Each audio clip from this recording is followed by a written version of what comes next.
Salam, hər vaxtınız xeyir əziz izləyicilər. Bu videoda mən birinci hissə DİM test bankından maraqlı bir test nümunəsinin izahını verəcəm. Testdə deyilir: V0x bərabərdir 2 metr/saniyə başlanğıc sürəti ilə x oxu üzrə hərəkət edən cismin təcilinin proyeksiyasının zamandan asılılıq qrafiki verilmişdir. Onun ilk 3 saniyə müddətində getdiyi yolu hesablayın. Bu tipli testlərin həll etmə üsulu bir neçə üsulla həll olunur, amma burada ən birinci bizim görəcəyimiz iş bu nöqtədə, yəni birinci saniyənin sonunda sürəti tapmaqdır. Gəlin həmin birinci saniyənin sonundakı sürətə baxaq görək nə qədərdir. Bax, buradakı sürəti tapmaqdır bizim məqsədimiz. Gəlin tapaq. Onu hansı düsturla taparıq? Əlbəttə bizim bərabər təcilli hərəkətdə son sürətin proyeksiyasının düsturu Vx bərabərdir V0x plus AXT-dir düsturumuz. Bu düsturda yerinə qoysam, onda həmin nöqtədəki sürətə V desəm, V0-ımız nə qədərdir? 2 metr bölünsün saniyə. Zaten bunu burada bizə verib. 2 metr bölünsün saniyə deyil. 2 plus həmin nöqtədəki təcilimiz neçədir? O da 2-dir. Vurulsun. Zamanımız neçədir? 1-dir. Deməli, vurulsun 1 yazacağıq. O da nəyə bərabərdir? 4 metr bölünsün saniyə. Deməli, birinci saniyənin sonunda sürətimiz 4 metr bölünsün saniyədir. Biz ilk bir saniyə ərzində gedilən yolu tapaq, sonra 1 ilə 3-ün aralığında gedilən yolu tapaq. 1 saniyə ərzində gedilən yolu biz tapmaq istəyiriksə, diqqətli olaq, orada hansı düsturdan istifadə edəcək? Əlbəttə, bərabər təcilli hərəkətin belə bir düsturu var, hərəkətdə yolun belə bir düsturu var.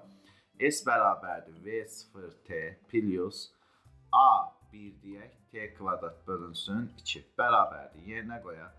V0-ımız neçədir? Özü verib 2-dir. Vurulsun. T'miz 1-dir. 1 saniyə ərzində getdiyi yol tapırıq. A1-imiz nə qədərdir? Buradan görürük. Neçə verib? 2 verilir. Vurulsun. T'ni neçə qoyuruq yerinə? 1 qoyuruq. Bölünsün nə? 2 bərabərdir. 2 plus. Bu 2 ilə bu 2 ixtisar gedəcək. Bizə qalacaq nə? Yekunda 1.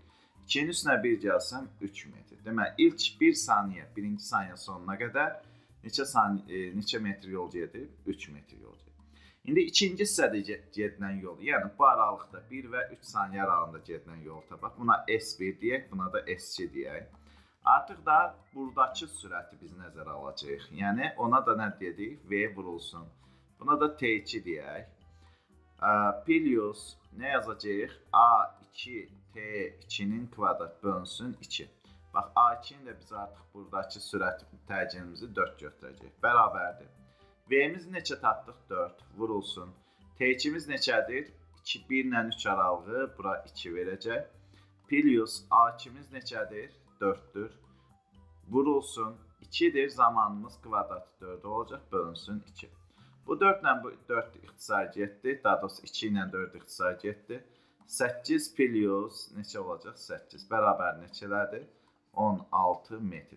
İndi ümumi bizdə 3 saniyə aralığında gedilən yol soruşur. Yəni 3 saniyə müddətində gedilən yol soruşur. Nə qədər olacaq? S bərabərdir. S1 plus S2, yəni ümumi yolumuz S1 plus S2-dir. 3 buradadır. 16 da buradan tapdıq. Neçələrdir ümumilikdə? 19 metr. Deməli, 3 saniyə müddətinə gedilən yolumuz 19 metr olacaq.